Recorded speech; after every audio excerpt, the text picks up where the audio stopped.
Hi friends, welcome to my YouTube channel.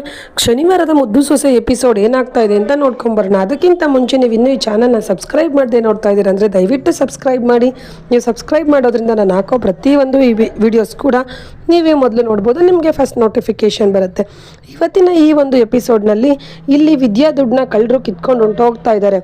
ಅದನ್ನು ನೋಡಿದಂಥ ಅವರಿಬ್ಬರು ಬಾಯಿ ಬಡ್ಕೊಂಡು ರತ್ನಾಕನೋ ವಿದ್ಯಾನೋ ರೋಡಲ್ಲೇ ಕುತ್ಕೊಂಡ್ಬಿಡ್ತಾರೆ. ಆ ಕಳ್ಳರು ಓಡೋಗ್ತಿರ್ಬೇಕಾದ್ರೆ ಆಪೋಸಿಟ್ ಆಗಿ ಭದ್ರಾ ಕೂಡ ಬರ್ತಾ ಇರ್ತಾನೆ ಗಾಡಿನಲ್ಲಿ.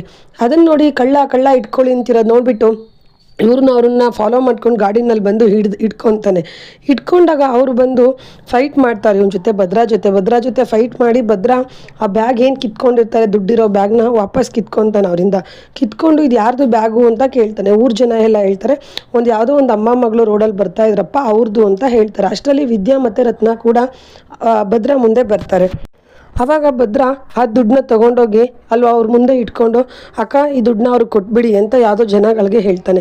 ಆಗ ಜನ ಹೇಳ್ತಾರೆ, ಇಲ್ಲಪ್ಪ ನೀನೇ ಕಾಪಾಡಿರೋದು ಈ ದುಡ್ಡನ್ನ, ನೀನು ಹೆಂಡ್ರು ಮಕ್ಕಳು ತಣ್ಣಗಿರಲಿ ನೀನೇ ಕೊಟ್ಬಿಡಪ್ಪ ಅವ್ರಿಗೆ ಅಂತ ಹೇಳ್ತಾರೆ. ಅವ್ನು ಕೊಡದೆ ಹಾಗೆ ಮುಂದೆ ಇಟ್ಕೊಂಡಿರ್ತಾನೆ. ಆವಾಗ ರತ್ನಾಕ ಅವ್ರು ಹೋಗಿ ಈಸ್ಕೊಂಡು ಹೇಳ್ತಾ ಇದ್ದಾರೆ, ಇಲ್ಲಪ್ಪ ನಿನ್ನ ಋಣನ ನಾವು ಹೆಂಗೆ ತೀರಿಸೋದು, ಹೆಂಗೋ ಪಾಪ ಅವಳು ಕಾಲೇಜು ಕಟ್ಟಬೇಕಾಗಿರೋ ಫೀಸ್ನ ನೀನು ಕಾಪಾಡ್ಕೊಟ್ಬಿಟ್ಟಿದ್ಯಾ, ಈ ಜನ್ಮದಲ್ಲಿ ನಿನ್ನ ಋಣ ತೀರ್ಸೋಕ್ಕಾಗಲ್ಲ ಬಿಡಪ್ಪ ಅಂತ ಹೇಳ್ತಾರೆ. ಆಗ ವಿದ್ಯಾ, ಯವ್ವ ಈ ದುಡ್ಡು ಸಿಗೋದಕ್ಕಿಂತ ಹೊಂಟೋಗಿದ್ರೆ ಆಗ್ತಾಯಿತ್ತು, ಯಾಕಂದರೆ ಇವ್ರದ್ದು ಋಣ ನಮಗೆ ಆಗಬೇಕು, ಇವ್ರ ಋಣದಲ್ಲಿ ಇರೋದಕ್ಕಿಂತ ನನಗೆ ದುಡ್ಡು ಹೊಂಟೋಗಿದ್ರು ಚಿಂತೆ ಇರ್ತಾ ಇರಲಿಲ್ಲ ಅಂತ ಹೇಳ್ತಾರೆ. ಆಗ ಅವರಮ್ಮ, ಏನೇ ಮಾತಾಡ್ತಾ ಇದ್ದೆ ವಿದ್ಯಾ, ಈ ದುಡ್ಡುಗೋಸ್ಕರ ನಾವು ಎಷ್ಟು ಕಷ್ಟಪಟ್ಟಿದ್ದೀವಿ, ಸುಮ್ಮನೆ ಇರೇ ಅಂತ ಹೇಳ್ತಾರೆ. ಅದನ್ನು ಕೇಳಿಸ್ಕೊಂಡಂಥ ಭದ್ರಂಗೆ ಕೋಪ ಬರುತ್ತೆ ವಿದ್ಯಾ ಮಾತಿಂದ. ಆಗ ಅವನು ಹೇಳ್ತಾ ಇದ್ದಾನೆ, ಈಗಲೂ ಏನು ಕಾಲ ಮಿಂಚಿಲ್ಲ, ಅವ್ರೇನು ಇಲ್ಲೇ ಎಲ್ಲ ಹೋಗ್ತಾ ಇರ್ತಾರೆ ಕಳ್ಳನ ಮಕ್ಕಳು, ಹೋಗಿ ವಾಪಸ್ ಕೊಟ್ಬಿಡಕ್ಕೆ ಹೇಳಿ, ನಿಮ್ಮದು ದುಡ್ಡು ಅಂತ ಗೊತ್ತಿದ್ರೆ ನನ್ನ ಎಡ್ಗೈಲು ಸಹ ನನ್ನ ಮಕ್ಕಳನ್ನ ಇಟ್ಕೊಳ್ತಾ ಇರಲಿಲ್ಲ ಅಂತ ಅವನು ಬೈದು ಅಲ್ಲಿಂದ ಹೊರಡ್ತಾನೆ. ಮತ್ತಿಲ್ಲಿ ವಿದ್ಯಾ ಮತ್ತು ರತ್ನ ಅವರು ಇಬ್ಬರು ಕೂಡ ಮಂಡ್ಯ ಮೆಡಿಕಲ್ ಕಾಲೇಜ್ ಹತ್ರ ಬರ್ತಾರೆ, ಅಡ್ಮಿಷನ್ಗೆ ಕೊಡ್ತಾರೆ ಫೈಲ್ನ. ಆಗ ಅಡ್ಮಿಷನ್ ಮಾಡ್ಕೊಳ್ಳೋರು ಹೇಳ್ತಾ ಇದ್ದಾರೆ, ಏನು ರೀ ನಿಮಗೆ ಸ್ವಲ್ಪನೂ ಪ್ರಜ್ಞೆ ಬೇಡವಾ, ಅಡ್ಮಿಷನ್ಗೆ ಆನ್ ಟೈಮ್ ಬಂದು ಅಡ್ಮಿಷನ್ ಆಗಬೇಕು ಅನ್ನೋದು ಗೊತ್ತಿಲ್ವಾ, ನಿಮ್ಮ ಸೀಟು ಬೇರೆಯವ್ರಿಗೆ ಅಲಾಟ್ ಆಗೋಗಿದೆ, ನಿಮ್ಮದು ಫೀಸ್ ಕಟ್ಟಿರಲಿಲ್ವಲ್ಲ ಆನ್ ಟೈಮಲ್ಲಿ ಬಂದು, ಸೊ ಬೇರೆಯವ್ರಿಗೆ ಅಲಾಟ್ ಆಗಿದೆ, ನಿಮಗೆ ಮೆಡಿಕಲ್ ಸೀಟ್ ಇಲ್ಲ ಅಂತ ಹೇಳಿಬಿಡ್ತಾರೆ. ಅದನ್ನು ಕೇಳಿದಂಥ ವಿದ್ಯಾಗಿ ಶಾಕ್ ಆಗಿ, ಪ್ಲೀಸ್ ಮೇಡಮ್ ಹಂಗಂತ ಹೇಳಬೇಡಿ ಮೇಡಮ್, ನಾವು ಈ ದುಡ್ಡನ್ನ ಹುಡ್ಕೋದಕ್ಕೆ ತುಂಬ ಕಷ್ಟಪಟ್ಟಿದ್ದೀವಿ, ದಾರಿನಲ್ಲಿ ಬರ್ತಾ ನಮಗೆ ತುಂಬ ತೊಂದರೆ ಆಗೋಯ್ತು, ಸೊ ಹಂಗಾಗಿ ನಮ್ಗೆ ಇಷ್ಟೊಂದು ಲೇಟ್ ಆಯಿತು, ಪ್ಲೀಸ್ ನನಗೆ ಅಡ್ಮಿಷನ್ ಕೊಡಲೇಬೇಕು ಅಂತ ಕೇಳ್ಕೊತಾಳೆ. ಆಗ ಹೌದಾ ಸರಿ ನೋಡ್ತೀನಿ ರೀ ಅಂತ ಹೇಳಿ ಅವಳು ಚೆಕ್ ಮಾಡಿಬಿಟ್ಟು, ಸರಿ ಮಂಡ್ಯ ಮೆಡಿಕಲ್ ಕಾಲೇಜಲ್ಲಿ ಡೆಂಟಿಸ್ಟ್ ಇದೆ, ಡೆಂಟಲ್ ಡಾಕ್ಟರ್ ಇದೆ, ಅದಕ್ಕೆ ಹೋಗ್ತೀರಾ ಅಂತ ಕೇಳ್ತಾರೆ. ಆಗ ಅವಳು ವಿದ್ಯಾ, ಇಲ್ಲ ನಾನು MBBS ಮಾಡಬೇಕು ಅನ್ನೋದು ನನ್ನ ಗುರಿ ಮೇಡಮ್, ಪ್ಲೀಸ್ ದಯವಿಟ್ಟು ಮೇಡಮ್ ನನಗೊಂದು ಸೀಟ್ ಬೇಕೇ ಬೇಕು ಅಂತ ರಿಕ್ವೆಸ್ಟ್ ಮಾಡ್ಕೊಳ್ತಾಳೆ. ಆಗ ಅವ್ರು ಹೇಳ್ತಾರೆ, ನಮ್ಮ ಕೈಲಿ ಇಲ್ಲ ಮೇಡಮ್, ಎಲ್ಲ ಅದು ಆನ್ ಟೈಮ್ ಫೀಸ್ ಕಟ್ಟಿಲ್ಲ ಅಂದರೆ ವೆಯ್ಟಿಂಗ್ ಲಿಸ್ಟಲ್ಲಿರೋರ ಹತ್ರ ಹೋಗಿಬಿಡುತ್ತೆ, ನೀವು ಆನ್ ಟೈಮ್ ಫೀಸ್ ಕಟ್ಟಬೇಕಾಗಿತ್ತು, ನಿಮ್ಮದೇ ತಪ್ಪು ಇದು ಅಂತ ಹೇಳ್ತಾರೆ. ಆಗ ರತ್ನಾಕ್ ಅವ್ರು ಹೇಳ್ತಾ ಇದ್ದಾರೆ, ಮೇಡಮ್ ಅವರೇ ಪ್ಲೀಸ್ ಹಿಂಗೆಲ್ಲ ಹೇಳಬೇಡಿ, ನನ್ನ ಮಗಳು ಈ ದುಡ್ಡು ಹೊಂಚೋಕ್ಕೆ ತುಂಬಾ ಕಷ್ಟಪಟ್ಟಿದ್ದಾಳೆ, ಮುಯ್ಯೂಟ ಹಾಕ್ಸಿ ಈ ದುಡ್ಡನ್ನ ತೊಗೊಂಬಂದಿರೋದು, ತುಂಬ ಕಷ್ಟ ಬಿದ್ದಿದ್ದೀವಿ, ಹಂಗೆಲ್ಲ ಹೇಳಬೇಡಿ ಪ್ಲೀಸ್ ನೋಡಿ ಅಂತ ಹೇಳ್ತಾರೆ. ಅದನ್ನು ಕೇಳಿ ಅವರು ಪಾಪ ಅಡ್ಮಿಷನ್ ಮಾಡ್ಕೊಳ್ಳೋ ಅಡ್ಮಿನೋ ಪಾಪ ನೋಡೋಣ ಅಂದ್ಬಿಟ್ಟು ಮತ್ತೆ ಚೆಕ್ ಮಾಡ್ತಾಳೆ. ಚೆಕ್ ಮಾಡಿದಾಗ ಮೈಸೂರು ಮೆಡಿಕಲ್ ಕಾಲೇಜಲ್ಲಿ ಒಂದು ಸೀಟ್ ಇರುತ್ತೆ. ಹಾಗೆ ಹೇಳ್ತಾ ಇದ್ದಾಳೆ, ಸರಿ ಈಗ ಮೈಸೂರು ಮೆಡಿಕಲ್ ಕಾಲೇಜಲ್ಲಿ ಒಂದೇ ಒಂದು ಸೀಟ್ ಇದೆ MBBSಗೆ, ಅಲ್ಲಿ ಹೋಗ್ತೀರಾ ಮೈಸೂರಿಗೆ ಅಂತ ಕೇಳ್ತಾರೆ. ಆಗ ವಿದ್ಯಾ, ಹೌದಾ ಸರಿ ನಾನು ಖಂಡಿತ ಹೋಗ್ತೀನಿ, ನನಗೆ ಸೀಟ್ ಅಲಾಟ್ ಮಾಡಿಬಿಡಿ ಅಲ್ಲೇ ಅಂತ ಹೇಳ್ತಾಳೆ. ಆಗ ರತ್ನ ಅವ್ರು ಹೇಳ್ತಾರೆ, ವಿದ್ಯಾ ಏನೇ ಹೇಳ್ತಾ ಇದೆಯಾ, ಇನ್ನು ಈ ಪರಿಸ್ಥಿತಿನಲ್ಲಿ ಮೈಸೂರಿಗೆ ಹೋಗಿ ಬರೋಕ್ಕಾಗತ್ತಾ, ಏನು ಹೇಳ್ತಾ ಇದೆಯಾ ಅಂತ ಕೇಳ್ತಾರೆ.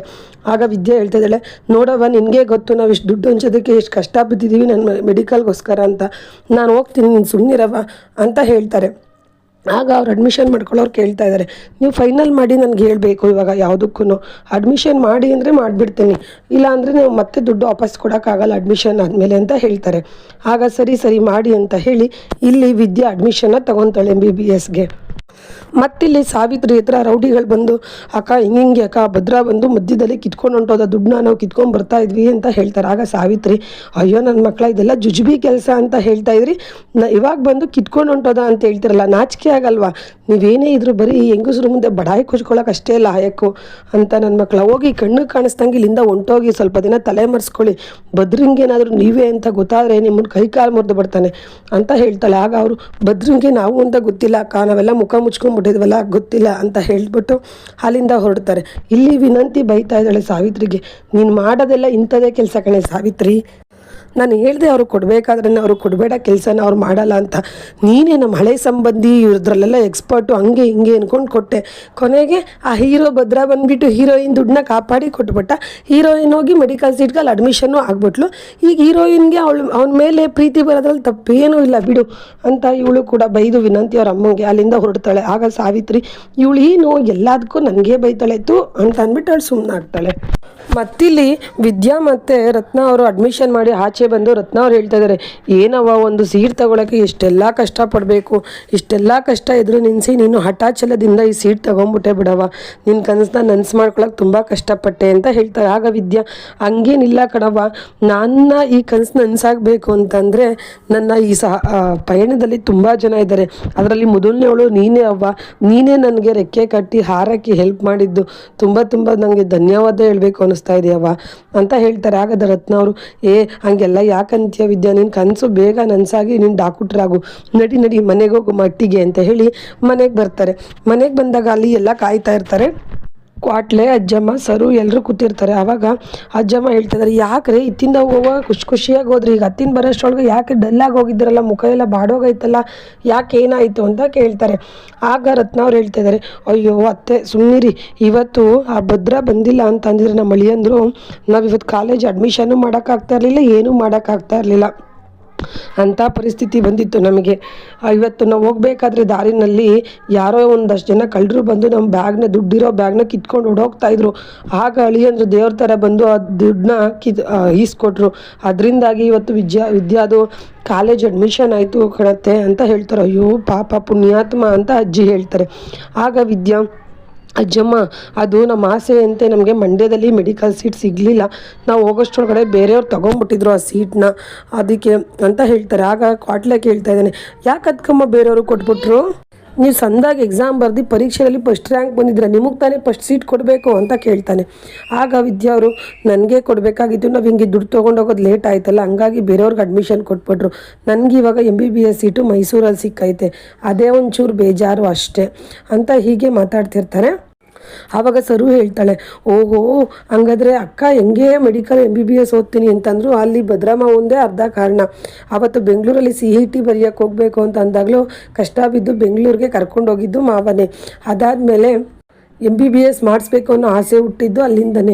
ಇವತ್ತು ಅಡ್ಮಿಷನ್ ಮಾಡೋದಕ್ಕೂ ಹೆಲ್ಪ್ ಮಾಡಿರೋದು ಭದ್ರಮ್ಮವನೇ. ಹೆಂಗೋ ಒಟ್ಟಿನಲ್ಲಿ ಕಡೆಯಿಂದನೋ ಒಟ್ಟಿನಲ್ಲಿ ಭದ್ರಮ್ಮ ಒಂದೇ ಕಾರಣ ಇಲ್ಲಿ ಅಂತ ಹೇಳ್ತಾರೆ. ಆಗ ಕ್ವಾಟ್ಲೆ ಹೇಳ್ತಾ ಇದ್ದಾನೆ, ಸರು ಅದರಲ್ಲೇನಿದೆ, ಹೀರೋಯಿನ್ನು ಎಲ್ಲ ಕಡೆ ಸಕ್ಸಸ್ ಆಗಬೇಕು ಅಂದರೆ ಹೀರೋ ಹೆಲ್ಪ್ ಮಾಡಲೇಬೇಕಲ್ವೇ ಅಂತ ಇಲ್ಲಿ ಕಾಮಿಡಿ ಮಾಡ್ತಿದ್ದಾರೆ. ಮತ್ತಿಲ್ಲಿ ಶಿವರಾಮೇಗೌಡರು ಮನೆ ಎಲ್ಲರೂ ಕೂತಿರ್ತಾರೆ. ಕುತ್ಕೊಂಡು ಕಾಫಿ ಕುಡಿತಿರ್ಬೇಕಾದ್ರೆ ಈಶ್ವರಿ ಬಂದುಬಿಟ್ಟು, ಬಾವವರೇ ನೀವೇನಾದರೂ ಫ್ರೀ ಇದ್ದರೆ ನಿಮ್ಗೊಂದು ವಿಡಿಯೋ ತೋರಿಸ್ಬೇಕಾಗಿತ್ತು ಅದು ಬೇರೆ ಯಾರ್ದು ಸಂಬಂಧಪಟ್ಟಿದ್ದಲ್ಲ, ನಮ್ಮ ಭದ್ರಂಗೆ ಸಂಬಂಧಪಟ್ಟಿದ್ದೆ ಅಂತ ಹೇಳ್ತಾಳೆ. ಆಗ ಶಿವರಾಮೇಗೌಡರು, ಭದ್ರಂಗೆ ಸಂಬಂಧಪಟ್ಟಿದ್ದೆ ಕೊಡಲಿ, ಅದ್ಯಾವ್ದು ನೋಡೋಣ ಅಂತ ಹೇಳಿ ಈಸ್ಕೊಂಡು ನೋಡ್ತಿರ್ತಾರೆ ವಿಡಿಯೋನ. ಆ ವಿಡಿಯೋ ಬಂದು ಭದ್ರಾ ಫೈಟ್ ಮಾಡಿ ಆ ದುಡ್ಡನ್ನ ಈಸ್ಕೊಟ್ಟಿರ್ತಾನಲ್ಲ ವಿದ್ಯಾಗೆ, ಆ ವಿಡಿಯೋ ಆಗಿರುತ್ತೆ. ಅದನ್ನು ನೋಡಿಬಿಟ್ಟು ಅಜ್ಜಮ್ಮ, ಏನೂ ಭದ್ರಾ ಫೈಟ್ ಮಾಡ್ತಾ ಇದ್ದಾನೆ, ಕೊಡಿಲಿ ನೋಡೋಣ ಅಂದ್ಬಿಟ್ಟು ಅವರು ಕೂಡ ಈಸ್ಕೊಂಡು ನೋಡ್ತಾರೆ. ನೋಡಿಬಿಟ್ಟು ಶಿವರಾಮೇಗೌಡರು, ಯಾಕೆ ಹಿಂಗೆ ಮಾಡ್ತಾವ್ ನೀನು ಅಂತ ಕೇಳ್ತಾರೆ. ಆಗ ಈಶ್ವರಿ ಅವ್ರು ಹೇಳ್ತಾರೆ, ಅದು ಭದ್ರಾ ಎಲ್ಲೋ ಹೋಗ್ತಾ ಇದ್ದಂತೆ, ಆನ್ ದಿ ವೇ ಬರಬೇಕಾದ್ರೆ ರೋಡ್ನಲ್ಲಿ ರೌಡಿಗಳು ಯಾವುದೋ ಒಂದು ಹೆಂಗಸ್ತು ಮತ್ತು ಒಂದು ಹುಡುಗಿದು ದುಡ್ಡನ್ನ ಕಿತ್ಕೊಂಡು ಓಡೋಗ್ತಾ ಇದ್ರಂತೆ. ಅದನ್ನು ನೋಡಿ ಭದ್ರಾ ಅವ್ರ ಜೊತೆ ಫೈಟ್ ಮಾಡಿ ಅವ್ರ ದುಡ್ಡನ್ನ ಅವ್ರಿಗೆ ವಾಪಸ್ ಈಸ್ಕೊಟ್ನಂತೆ ಅಂತ ಹೇಳ್ತಾರೆ. ಆಗ ಶಿವರಾಮೇಗೌಡರು, ಒಳ್ಳೆ ಕೆಲಸನೇ ಮಾಡೋಣ, ದಿಟ್ಟವಾಗ್ಲೂ ನನ್ನ ಮಗ ಒಳ್ಳೆ ಕೆಲಸ ಮಾಡೇ ಬಂದಿದ್ದಾನೆ ಅಂತ ಹೇಳ್ತಾರೆ. ಆಗ ಈಶ್ವರಿ ಹೇಳ್ತಾ ಇದ್ದಾಳೆ, ಅದೇನೋ ಒಳ್ಳೆ ಕೆಲಸನೇ ಮಾಡಿ ಬಂದಿದ್ದಾನೆ ಮಾವ, ಆದರೆ ಆ ದುಡ್ಡು ಯಾರ್ದು ಅಂತ ಕೇಳಿದ್ರೆ ನೀವೇ ಶಾಕ್ ಆಗ್ತೀರಾ ಅಂತ ಹೇಳ್ತಾಳೆ. ಆಗ ಯಾರ್ದದು ಅಂತ ಕೇಳ್ತಾರೆ ಶಿವರಾಮೇಗೌಡರು. ಬೇರೆ ಯಾರ್ದು ಅಲ್ಲ, ವಿದ್ಯಾ ಮತ್ತು ಅವ್ರ ಅಮ್ಮ ಅಡ್ಮಿಷನ್ಗೆ ಹೋಗ್ಬೇಕಾದ್ರೆ ತೊಗೊಂಡೋಗ್ತಾ ಇರಲ್ಲ ಆ ಫೀಸ್ ಅಂತೆ ಅಂತ ಹೇಳ್ತಾರೆ. ಆಗ ಮನೆಯವರೆಲ್ಲ ಹಂಗೆ ಶಾಕ್ ಆಗಿ ನಿಂತ್ಕೊಳ್ತಾರೆ. ಇದಿಷ್ಟು ಬಂದು ಶನಿವಾರ ಸಂಚಿಕೆಯ ಎಪಿಸೋಡು. ಇನ್ನು ಭಾನುವಾರ ಸಂಚಿಕೆ ಪ್ರೋಮೋದಲ್ಲಿ ಇಲ್ಲಿ ವಿದ್ಯಾ ಕಾಲೇಜ್ಗೆ ಹೋಗೋಣ ಅಂತ ಹೊರಟಿರ್ತಾಳೆ. ಅಷ್ಟರಲ್ಲಿ ಅಲ್ಲಿಗೆ ಪೋಸ್ಟ್ ಬರುತ್ತೆ. ಆ ಪೋಸ್ಟ್ ಏನು ಅಂತ ಓದಿ ನೋಡಿದ್ರೆ ಭದ್ರಾ ವಿದ್ಯಾಗೆ ಡೈವರ್ಸ್ ನೋಟಿಸ್ನ ಕಳಿಸಿರ್ತಾನೆ. ಇದಿಷ್ಟು ಬಂದು ಭಾನುವಾರ ಸಂಚಿಕೆಯ ಪ್ರೋಮೋ ಕೂಡ. ಫುಲ್ ಎಪಿಸೋಡ್ನ ನೋಡಬೇಕು ಅಂತ ಹೇಳಿದ್ರೆ ಈ ಕೂಡಲೇ ಈ ಚಾನಲ್ನ ಸಬ್ಸ್ಕ್ರೈಬ್ ಮಾಡೋದನ್ನು ಮರಿಬೇಡಿ. Thank you for watching.